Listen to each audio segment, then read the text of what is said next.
Hi friends, இன்னைக்கு patriotism அப்படின்ற வார்த்தைக்கு தமிழில் என்ன சொல்லுவாங்கன்னு பார்க்கலாம். பேட்ரியாட்டிசம் பேட்ரியாட்டிசம் இந்த வார்த்தைக்கு தமிழில் என்ன சொல்லுவாங்கன்னா, தேசப்பற்று, நாட்டுப்பற்று, நாட்டின் மீது அன்பு.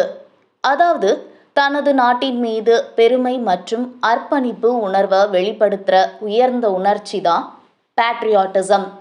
இன்னும் நல்லா புரிஞ்சிக்க நம்ம 2 எக்ஸாம்பிள்ஸ் பார்க்கலாம். First example, patriotism inspires people to serve their country. தேசப்பற்று மக்களை தங்கள் நாட்டை சேவிக்க ஊக்குவிக்கிறது. Second example, his speech was full of patriotism. அவரது பேச்சு தேசப்பற்றால் நிரம்பியது. இன்னைக்கு பேட்ரியாட்டிசம் அப்படின்ற வார்த்தைக்கு தமிழில் என்ன சொல்லுவாங்கன்னு பார்த்தோம். இனி இன்னொரு வீடியோவில் வேற ஒரு வார்த்தைக்கு தமிழில் என்ன சொல்லுவாங்கன்னு பார்க்கலாம். அது வரைக்கும் பபாய்.